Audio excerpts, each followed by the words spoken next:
오늘 우리에게 주시는 하나님의 말씀은 시편 3편 1절에서 8절까지 말씀입니다.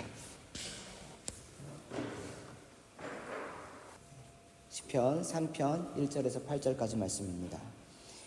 여호와여, 나의 대적이 어찌 그리 많은지요. 일어나 나를 치는 자가 많으니이다. 많은 사람이 나를 대적하여 말하기를 그는 하나님께 구원을 받지 못한다 하나이다. 여호와여, 주는 나의 방패시오 나의 영광이시오 나의 머리를 드시는 자이시니이다. 내가 나의 목소리로 여호와께 부르짖으니 그의 성산에서 응답하시는도다. 내가 누워 자고 깨었으니 여호와께서 나를 붙드심이로다. 천만이 나를 에워싸 진친다 하여도 나는 두려워하지 아니하리이다. 여호와여, 일어나소서. 나의 하나님이여, 나를 구원하소서. 주께서 나의 모든 원수의 뺨을 치시며 악인의 이를 꺾으셨나이다. 구원은 여호와께 있사오니 주의 복을 주의 백성에게 내리소서. 아멘. 오늘은 구원은 주님께만 있습니다 라는 제목을 가지고 시편 3편의 말씀의 은혜를 함께 나누려고 합니다.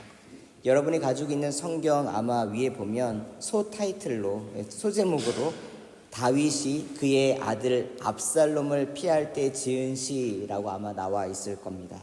이 시편 3편은 압살롬이 자신의 아버지 다윗을 향하여 칼을 들어 반란을 일으켰을 때 피난 중에 지은 시입니다. 압살롬은 다윗의 세 번째 아들입니다. 그는 다윗의 아들들 중에 가장 잘생긴 게 아니라 온 이스라엘에서 머리끝부터 발끝까지 완벽하다라고 할 정도로 미남이었습니다. 그리고 지식과 지혜에 능통했으며 진짜 아버지의 좋은 유전자만 잘 받아서 전쟁의 싸움에 능할 수 있는 그런 싸움에도 강한 영과 같은 사람이었습니다. 완벽하였고 전혀 모자람이 없었기 때문에 다윗이 가장 사랑하며 좋아하는 아들이었습니다. 그런데 그 아버지 다윗과 아들 압살롬 사이에 균열이 일어났습니다. 그것은 첫째 아들 암논이 이 압살롬의 여동생을 겁탈하였기 때문에 그것을 다윗이 정확하게 공정하게 해결하지 않고 덮어버렸습니다. 여러 이유가 있었겠죠. 큰 아들이었기 때문에 그것을 드러내지 않았으면 하는 바람도 있었을 것이고, 조금 지났지만 자기가 밧세바를 범한 일로 인하여 이렇게 부도덕한 일들이 왕실에서 자꾸 일어난다는 소문이 나서 좋을 것이 없었기 때문에, 그리고 그 일로 인하여 첫째 아들을 혹시라도 뭔가 벌을 줘야 된다라는 것이 내키지 않았었기 때문에 형제들 사이에서 서로 용서하고 이해하고 넘어가기를 바라는 아마 그러한 마음이었을 것 같습니다. 그러나 압살롬은 아버지 다윗이 왕으로서 공정하게 일을 처리하지 않았다라는 것 때문에 매우 마음이 불쾌했습니다. 그렇기 때문에 그 마음속에는 아버지가 그 일을 바로잡지 않으면 내가 바로잡겠다라고 하는 복수심이 매우 강하게 일었습니다. 그래서 때를 정하고 2년이 지난 쯤에 자신의 손으로 복수를 위해서 살인을 하였습니다. 살인한 죄의 그 값이 너무나도 컸기 때문에 압살롬은 왕자였지만 사형을 받아야 했습니다. 그런데 압살롬이 죽인 첫째 암논의 죄가 분명하게 있었기 때문에 더 이상 아들을 잃고 싶지 않았던 다윗은 또한 이 사건을 덮어버립니다. 그리고 압살롬을 두둔하면 법을 집행하는 사람으로서의 권위가 사라지기 때문에 사랑하는 아들이지만 그 아들과 거리를 둡니다. 압살롬은 왜 할아버지 그 집에 가서 사는 동안에 다윗은 그와의 인연을 끊고 삽니다. 그렇게 할 수밖에 없었던 것은 압살롬이 자신의 잘못을 결코 인정하지 않았었고, 형이 죽은 다음에 그가 셋째 아들인데 둘째 아들은 이미 이전에 죽었었기 때문에 그가 왕이 될 1순위였었기 때문에 그렇습니다. 이 상태로 그가 왕이 된다라고 하는 것은 다윗이 하나님 보기에도 백성 보기에도 이것은 잘못된 일이었기 때문에 압살롬을 사랑하지만 압살롬을 철저히 무시하는 것, 그것이 왕으로서 할 일이고 또한 아버지로서 아들을 살리는 방법이라고 생각했었던 것 같습니다. 성경은 이 부분들을 잘 얘기하고 있지 않지만 적어도 다윗이 압살롬이 나중에 죽었을 때에 눈물을 흘리면서 내 아들아 통곡하는 걸 봤을 때에 그가 평소에 얼마나 압살롬을 사랑했는지 알 수가 있습니다. 그러나 압살롬은 아버지의 그 마음을 이해할 수가 없었습니다. 벌어진 사이, 깨어진 그 관계, 그 신뢰는 결코 회복할 수가 없었으며 나중에 예루살렘으로 돌아온 이후부터는 오히려 아버지를 향한 미움을 더욱더 증폭시켜 나아갔습니다.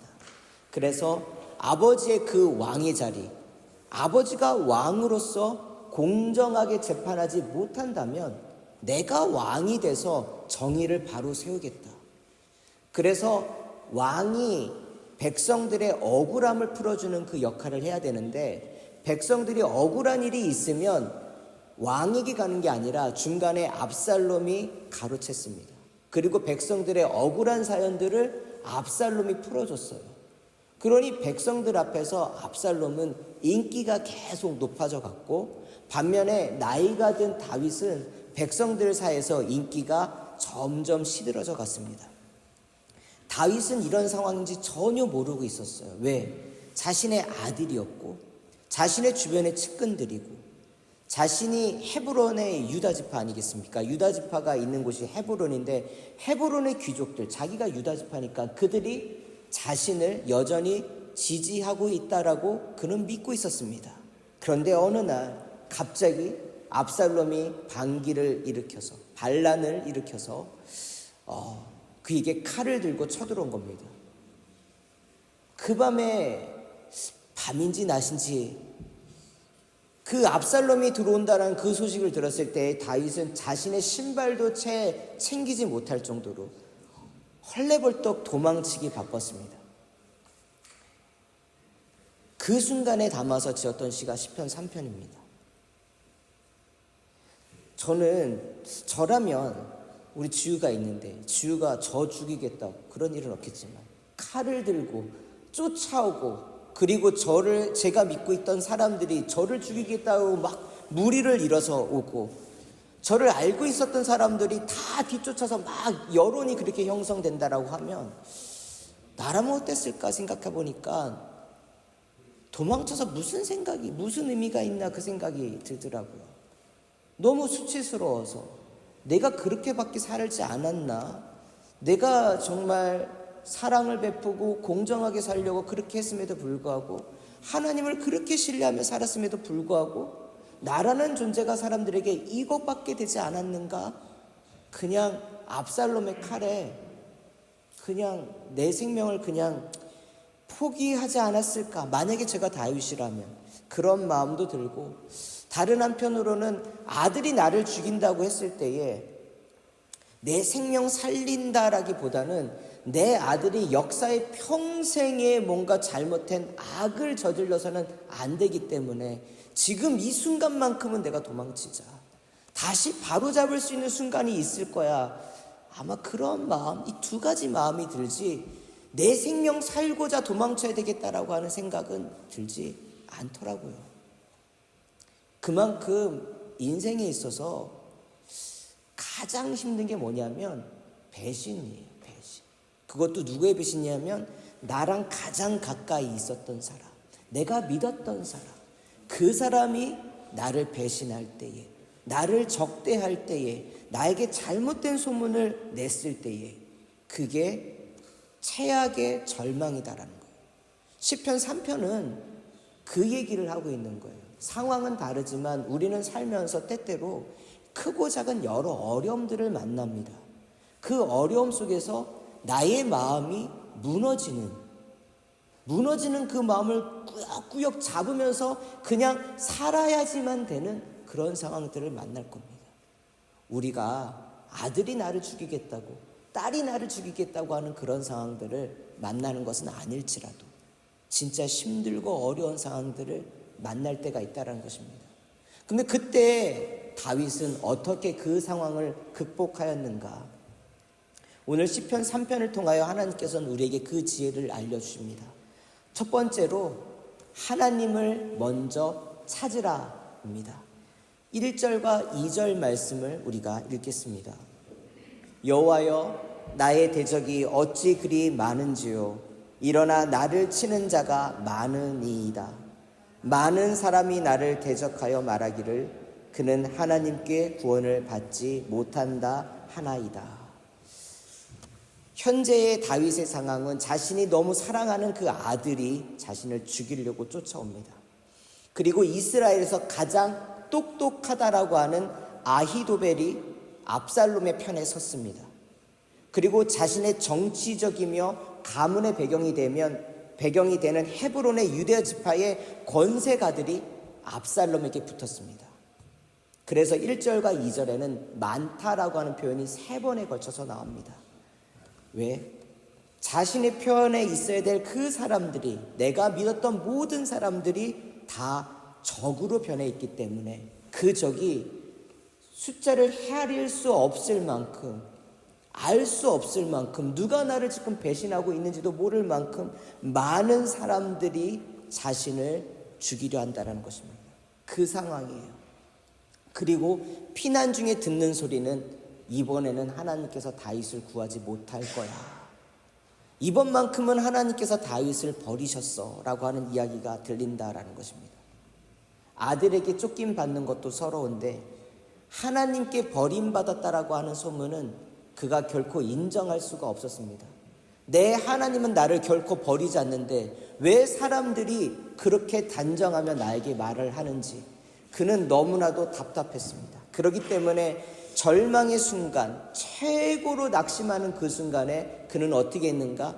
하나님, 내가 이렇게 억울해요 라고 얘기를 한 것이 아니라 하나님, 여호와 하나님을 먼저 불렀다라는 것입니다. 이게 매우 중요한 포인트입니다.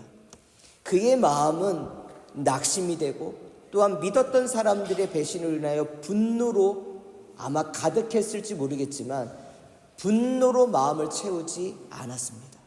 미움으로 마음을 채우지 않았습니다. 놀랍게도 그는 그 순간에도 하나님으로 자신의 마음을 채우고 있었다라는 것입니다. 여호와여, 나의 대적이 너무 많습니다. 나를 죽이려 하는 자가 많습니다. 많은 사람들이 말하기를 제가 하나님께 구원을 받지 못한다고 합니다. 여호와여. 미운 마음이 있는 것이 아니라 하나님을 향한 그 마음으로 지금 채워져 있다는 겁니다. 절망의 순간에 우리가 본능을 추구하고 내 마음과 내 머리가 따라가는 방향으로 간다면 우리는 분노도 미움도 낙심도 그것이 제한 없이 언리미티드하게 계속 흘러갈 것입니다. 그러나 하나님을 믿는 사람은 그 순간에 무엇을 잡는가? 여호와 하나님의 이름을 붙잡는다라는 거예요. 본능은 분노가 일어나고 본능은 믿고 할지라도 내 본능 따라서 가는 것이 아니라 하나님을 붙잡는 것만이 절망에서 이겨내는 가장 첫 번째 길이다라는 거예요. 왜 하나님께서 다윗을 사랑하셨는가? 다윗이 잘못한 거 많이 있죠. 그가 공정하지 못한 일들도 있고 실수도 있겠고 왕으로서 부족한 건 많죠. 완벽한 사람은 없으니까. 그럼에도 불구하고 하나님 보시기에 다윗은 어떠한 순간에도 하나님을 가장 먼저 찾는 사람이었었다는 것입니다. 저는 다윗의 그 마음을 보며 내가 그들에게 얼마나 많은 것으로 베풀었는데, 얼마나 많은 혜택을 줬는데, 압살롬 같은 경우에는 내가 그의 생명을 살리려고 사람들에게 이런저런 소리 들으면서 내가 그를 보호해줬는데 이 보호의 끝이 이거밖에 안 되는가? 내가 믿었던 아히도벨이 어찌 나를 그렇게 반대할 수 있을까? 유다 지파에 그곳에 있는 나의 친인척들도 있고 여러 가문들이 있는데 그들이 어찌 나에게 등을 돌릴 수가 있을까? 사실 인간이라면 이거부터 먼저 생각이 들었을 텐데 다윗은 그 마음을 품지 않고 하나님을 마음에 품었다라는 것입니다. 여러분, 절망의 순간에도요, 우리가 살아갈 수 있는 첫 번째 힘은 어디로부터 오냐면 하나님으로부터 옵니다. 그의 이름을 부르짖는 것으로부터 옵니다. 그러니 우리의 시선이 누구로 가야 됩니까? 현실은 나를 죽이려고 하는 수많은 원수들에게 나의 시선이 가는 것. 그는 그것으로부터 바뀌어져서 하나님께로 시선을 두고 하나님을 먼저 찾는 것. 이것이 절망으로부터 벗어나는 가장 우선하는 지혜이며 우리가 선택해야 될 길이다라는 것입니다. 두 번째 지혜는 하나님을 신뢰함을 갖고 반복적으로 계속 고백하라, 기도하라라는 것입니다. 3절 말씀을 우리가 읽겠습니다. 여호와여, 주는 나의 방패시오 나의 영광이시오 나의 머리를 드시는 자이시니이다. 우리말 성경에는 그러나가 빠져 있습니다. 히브리어 성경에 보면 본문에 그러나로 시작합니다. 여호와여, 나를 죽이려고 하는 자들이 많습니다. 많은 사람들이 여호와가 나를 버렸다고 합니다. 그러나 주는 나의 방패시오 나의 영광이시오 나의 머리를 드시는 자이시니이다. 나의 방패다라고 하면 나의 방패, 그러니까 딱 이렇게 하나만 생각하는데 원문을 보면 제가 이제 여기 위에 영어로 성경을 둔 건 뭐냐면 around me라고 돼 있죠. around me. 이렇게 한 면만 두는 게 아니라 6절 말씀을 보면 천만인이 나를 둘러 에워쌌다라고 하잖아요. 여러분, 천만인이 둘러싸면, 나 혼자고 천만인이 둘러싸면 이렇게 뺑 둘러싸는 것 아니겠습니까? 만약에 방패가 이렇게 한 면만 가리고 있다면 옆에서 찔러오는 적이나 뒤에서 찔러오는 적을 어떻게 막을 수 있겠습니까? 하늘에서 활이 떨어지면 그 화살비를 어떻게 막을 수가 있겠습니까? 여기서 원어로 보면 나를 둘러싸고 있는, 마치 우리 어린 친구들 오락하면은 이렇게 마법, 이게 쉴드가 이렇게 딱 쓰여지는 것처럼 아주 땅까지 동그랗게 해가지고 나를 버블로 이렇게 딱 감싸듯이 하나님께서 그를 그렇게 방패로서 지켜주시는 분이시다라는 것입니다. 나의 영광이시오, 그리고 나의 머리를 드시는 자라고 하는 것은, 여러분들 머리가 고개 숙일 때가 어떻습니까? 내가 너무 좌절하고 있을 때, 부끄러울 때에, 내세울 게 없을 때에, 명예가 실추되었을 때에 고개를 떨굽니다. 사람은. 나는 지금 고개를 떨궜습니다. 나는 지금 부끄러워서 고개를 들 수가 없습니다. 그러나 이 고개를 다시 들려 올릴 수 있는 분은 오직 하나님밖에 없습니다. 세상의 모든 사람들의 오해를 받고 있을 때, 미움을 받고 있을 때 사람의 방법으로 해결할 수가 없습니다. 거짓된 소문들은 어떻게 그렇게 빨리 지나가고 확산되는지, 그 발없는 그 소문들을 막을 수가 없습니다. 내 떨어진 명예는 내 스스로 아무리 옳다라고 하는 억울함을 호소하고 정당한 이유를 제시한다 할지라도 세워지지가 않습니다. 그런데 오직 하나님께서 그 일을 회복하실 때에는 내 스스로 고개를 들 수 없는 그 상황 속에서 하나님이 내 힘으로는 들 수 없지만 주님께서 들어 올리신다라는 거죠. 여러분들 평생에 이런 일을 당하지 않았으면 좋겠습니다. 그러나 혹시라도 여러분들이 이런 일을 당하게 될 때에는 그만큼 하나님께서 여러분을 크게 쓰시기 위하여 그런 일도 겪게 하시는 거라 믿음으로 받으시고, 그때에 사람으로부터 답을 찾으려 하지 마십시오. 어떠한 팩트로부터 나를 구원받으려고 하지 마십시오. 물론 팩트가 중요하지만 그러나 그 팩트마저 사용하시는 분은 하나님이시지, 하나님이 도우지 아니하시면 결코 그 명예가, 그 위상이 세워지지 않는다라는 겁니다. 6절 말씀에 천만인이 나를 둘러싼다고 했는데 천만인이라고 하는 이 단어가 히브리어로 암인데 암이라고 하는 사운드인데요. 그런데 번역을 하면 군대입니다. 영어로 하면 아미, 이렇게 좀 사운드가 비슷한 것 같아요. 천만 군대가, 느낌이 달라지죠. 천만인이 둘러싼 것과 천만 군대가 나를 둘러싼 건 다른 거예요. 군중이 나를 에워싼 것과 전투병들이 나를 에워싸는 게 같겠습니까? 근데 그 천만 군대가 이 히브리어 표현입니다.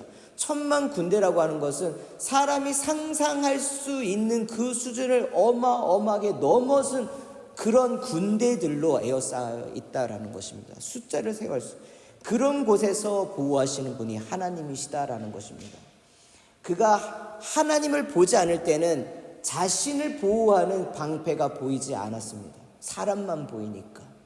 그러나 그 사람이 아닌 하늘 아버지를 봤을 때에는 아버지가 나를 구원하시는 분이십니다 라고 고백한다라는 것입니다. 4절 말씀을 계속 이어서 보면 내가 나의 목소리로 여호와께 부르짖으니 그의 성산에서 응답하시는도다. 여기서 부르짖는다라는 표현이 매우 중요합니다. 히브리 동사는 완료형과 미완료형 두 개밖에 없습니다. 완료형은 우리가 알듯이 시작이 있고 진행하다가 끝난 게 완료형이고, 미완료는 뭐냐면 시작을 해서 아직 끝나지 않아서 계속 되풀이되고 반복되는 것을 미완료라고 합니다. 문법상 어떻게 보면은 지금 내가 나의 목소리로 여호와께 부르짖으니, 이거는 뭐냐면 부르짖었습니다, 한 번의 사건이 아니라 그 부르짖음이 지금도 계속 반복해서 일어나고 있다는 것입니다. 우리가 기도할 때에 응답이 없으면 멈추기 쉽습니다. 아니면 너무 큰 사건을 만나면 기도가 나오지 않습니다. 근데 다윗은 지금 어떻게 했는가? 하나님을 부르짖는데 나의 목소리로, 그러니까 너무 억울하면 누구한테 하소연할 거 답답하면 어떻게 합니까? 대나무 숲에 가서라도 외쳐야 되는 게 사람 아니겠어요? 근데 어디다 외칠 공간이 없어. 광야에 있으니까. 그러니까 그는 지금 하나님 앞에 기도를 하는데 어떻게 합니까? 멈추지 않고 계속 기도를 한다라는 것입니다. 왜? 믿기 때문에. 그리고 그는 그의 성산에서 응답하시는도다. 이 응답하신다라는 것도 계속 반복입니다. 즉 뭐냐면 내가 부르짖을 때마다 주님은 응답하셨습니다. 그러니 내가 지금도 부르짖습니다. 주님은 응답하십니다. 이게 멈추지 않고 계속적인 관계로 연결되어 있다는 것입니다. 우리가 절망의 순간에 하나님을 부르짖는데 그 부르짖음에 있어서 멈추지 않고 계속 기도를 하는 겁니다. 왜? 하나님께서는 이미 응답하셨었기 때문에, 그 경험이 있기 때문에 이것도 역시 연결이 돼 응답하신다라고 하는 것으로 가는 것입니다. 내가 누워 자고 깨었으니 여호와께서 나를 붙드심입니다. 5절 말씀에 여기서 붙드신다라고 하는 것도 미완료입니다.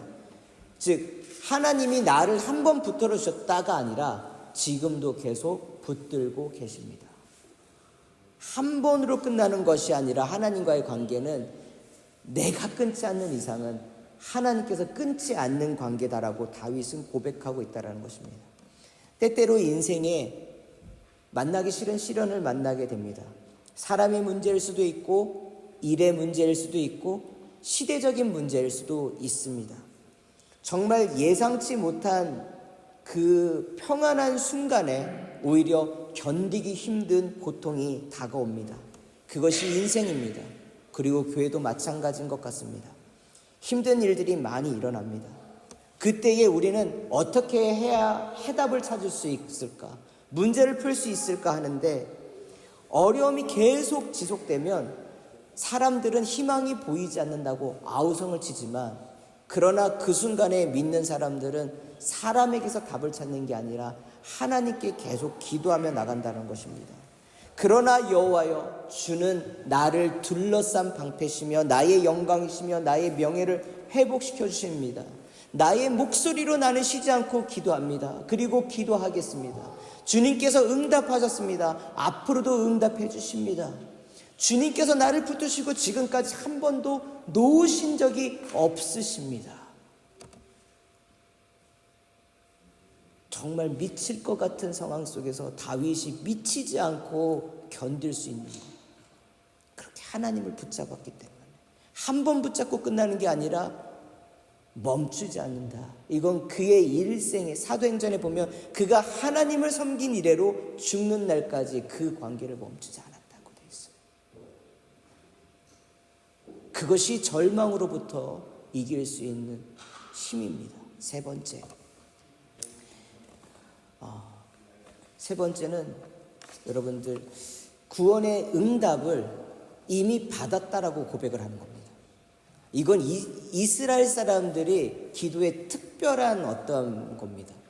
우리가 요나서를 보면 요나서 2장에 요나가 큰 물고기 뱃속에 들어갔잖아요. 뱃속에 들어가서 회개 기도를 하고 그 다음에 자신이 회복될 것을 요청하는 기도를 합니다. 그러면 그 기도의 내용들이 미래형으로 되어 있었잖아요. 하나님, 내가 가서 할 것이며 뭐뭐 할 것이며 하나님은 어떤 일을 할 것이며 미래형이 돼야 되는데, 그 기도문을 보면 완료형입니다. 내가 지금 기도하는 게 미래에 이루어질 건데 완료형으로 기도를 합니다. 지금 다윗도 완료형으로 기도를 하고 있습니다. 7절 말씀인데요. 여호와여 일어나소서, 나의 하나님이여 나를 구원하소서. 주께서 나의 모든 원수의 뺨을 치시며 악인의 일을 꺾으셨나이다. 여기서 일어나소서.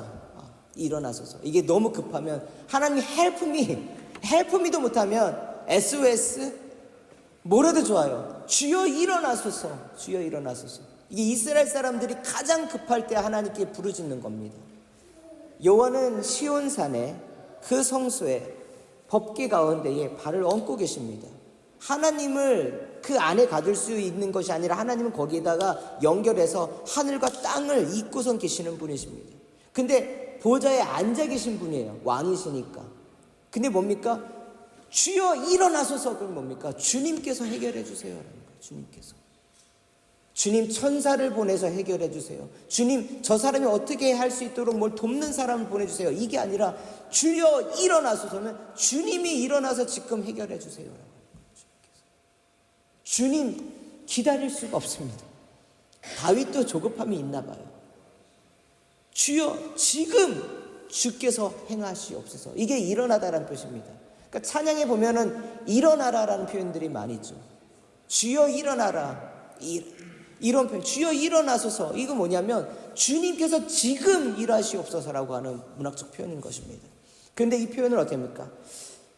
야훼여 일어나소서. 지금 일어나셔서 원수의 뺨을 치시며 악인들의 일을 꺾으셨습니다. 그런데 여기서 일어나소서, 구원하소서가 뭐냐면, 자, 킹 제임스 버전, 저 영어로 보면 여기 뭡니까? 완료형으로 되어 있어요. 그렇죠? 이게 킹 제임스 버전은 이제 그 히브리 문법을 그대로 다이렉트로 연결한 번역이라서 좀 단어는 옛날 단어지만 시제를 될 수 있으면 동일하게 쓰려고 하는데 7절 말씀이 뭡니까? 완료형으로 되어 있잖아요. 하나님의 응답해 주실 것입니다가 아니라 응답해 주셨습니다. 미래 완료가 아니에요. 지금 기도를 하면서 완료됐다라는 것을 고백하고 있습니다. 치셨다, 꺾으셨다, 완료형입니다. 우리의 기도가 사실 믿음으로 기도한다고 하지만 이게 쉽지는 않아요. 저도 이 말씀을 준비하면서 이 말씀이 필요한 성도님들도 계시겠지만 말씀을 준비하는 저 역시도 이 말씀에서 많은 은혜를 받았어요. 근데 나는 그렇게 기도하고 있는가? 믿음으로 기도한다고 하면서 그래도 기도할 이루어질까 말까 불안해하고 떨리고 있는 거 아닌가? 하나님의 일이시라면 반드시 이루어지는데 그런데 믿음은 자꾸 믿는다라고 하는 것은 그냥 확실하게 믿어야 되는 것, 그 이루어졌다라고 믿는 것이지 이루어질 것입니다라고 믿는 것이 아니다라는 거예요. 다윗은 이렇게 기도하고 이스라엘 사람들의 믿음으로 기도하는 것은 뭐냐면 하나님이 하실 일들은 뭐냐면 완료형으로 기도한다는 거예요. 이미 이루셨어요. 우리가 현존하는 미래라고 했잖아요. 하나님을 믿는 믿음으로 살면 미래가 어떤 것인지를 확신하게 돼요. 말씀이 이루어졌으니까. 그것을 가지고 오늘을 살아가는 겁니다. 다윗은 그거예요. 오늘 지금은 절망의 순간이에요. 상황이 바뀐 것이 없어요. 그러나 미래에 하나님께서 이루실 것을 오늘 가져와서 이루셨다라고 기도한다라는 것입니다. 이게 믿음이다. 이루어 주실 것을 믿습니다. 그러면서 내 안에는 불안해하며 떨리면서, 그게 아니라 더 강한 믿음 주옵소서. 하나님이 이루실 거면 이루십니다. 이루셨습니다. 내가 흔들리지 않게 하여 주옵소서. 다윗은 이렇게 기도했다라는 거예요. 마지막입니다. 축복은 나에게로 와서 모든 백성에게 흐르게 하라는 것입니다. 8절 말씀 읽겠습니다. 구원은 여호와께 있사오니 주의 복을 주의 백성에게 내리소서. 우리 송구영신 예배할 때 무너진 제단을 쌓을 때에 엘리야는 자신의 목에 제단을 쌓은 것만으로 끝난 것이 아니라 이스라엘 12지파를 상징하도록 12개의 돌들을 쌓아서 올렸다라고 했습니다. 하나님의 은혜와 복은 내가 왜 하나님의 복과 은혜를 누려야 되냐면 나로 끝나는 것이 아니라 나를 통하여 하나님의 위대한 일이 이루어지기 때문에 그렇습니다. 지금 도망치며 지금 생명이 앞에 있는 사람, 그 사람이 지금 누구를 지금 챙기고 누구를 축복할 그런 경황이 어디 있습니까? 심지어 자기를 죽이려고 하는 사람은 자신의 백성입니다. 자신이 그렇게 돌보고 사랑하고 아꼈던 사람들입니다. 그런데 다윗은 지금 이 순간에 어떻게 합니까? 나를 회복하셔서 그들이 복받게 해주시옵소서. 컨트리뷰션 한다고 하잖아요. 여러분들의 인생이 내가 잘 먹고 잘 살려고 하나님 예수 믿는 게 아닙니다. 하나님은 나를 복주사 하나님을 알지 못했고 주를 떠났던 자들에게도 주님이 얼마나 위대하신 분이신지, 그리고 그가 얼마나 여러분들을 사랑하시는지, 그리고 믿지 않는 자들도 하나님이 세상을 사랑하사 그 아들을 주실 만큼 사랑하시는지 그 복을 흘려보내야 됩니다. 그 절망의 순간의 마지막 기도는 여기까지 가야 된다. 나의 회복으로 끝나는 것이 아니라 나의 회복이 모두의 축복으로 갈 수 있는 기도. 그것이 다윗이 그 순간을 벗어나는, 하나님을 붙잡는 이 힘이었습니다. 정리하면서 어떤 성경은 여러분들이 이 시편 3편에 조그만 태를 이른 아침의 기도라고 하는 제목이 써있는 성경도 있을 거예요. 5절 말씀에 내가 누워 자고 깨니 라고 하는 표현이 있죠. 놀라운 거는 도망치는데 그 불안할 텐데 다윗이 잠이 들었습니다. 자고 깨서 일어나서 얼마나 근심이 될 거예요. 근데 근심하면서 기도하는 게 아니라 이렇게 기도했더라. 근심은 우리의 마음과 영혼과 몸을 해하지만 하나님을 믿는 사람은 하나님께서 그 자녀를 사랑하사 잠을 주신다 하셨죠. 꼭 우리 친구들 학교 가서 졸면은, 수업 시간에 졸면 하나님께서 사랑하는 자에게 잠을 주신다고, 예배 시간에 졸면은 하나님이 사랑하는 자에게 잠을 주신다고, 그때 적용하는 게 아니라 정말 힘들고 어려우면 사람은 잠을 못 자요. 절망의 순간에 너무 스트레스 받아서 잠 이루지 못해요. 어떻게 자냐? 내 에너지가 다 방전돼가지고 버틸 수 없는 힘이 들면은 이게 시계가 촛바늘이 이렇게 하다가 시마리가 딱 떨어져서 완전히 딱 순간처럼 내가 그 순간이 돼야지 잠듭니다. 현대인들이 얼마나 불면증이 많습니까? 그런데 다윗은 정말 불안하고 떨리는 그 순간에 잠을 잤다라는, 구원이 하나님께만 있다는 것을 진짜로 믿었기 때문에 죽으면 죽는 거지라고 생각했을지도 모르겠어요. 이게 하나님의 뜻이라면. 그러나 구원은 나에게 있는 게 아니라 주님께 있다. 어떤 순간에도 불안해하거나 떨지 마시고, 저 역시도 잠을 잘 못 자는 편입니다. 그런데 우리네 삶이 그러기 때문에 하나님께서 이렇게 말씀하신 거예요. 누군가는 불안하고 걱정해서 잠 못 드는 그 밤에, 얘야, 너가 나를 믿으면 잘 수 있단다. 너가 나를 의지하면 진짜 이미 이루어지지 않은, 현실이 바뀌지 않았고 상황이 바뀌지 않아도 네 내면으로부터 하나님의 나라가 임한단다. 그러니 나를 믿으려. 이 말씀이 저와 우리 아름다운 교회 모든 성도님들에게 2024년을 살며 그 마지막 흉년의 시간을 잘 극복하는 주님의 축복의 말씀이 되기를 간절히 축원하면서 오늘 말씀 마치겠습니다.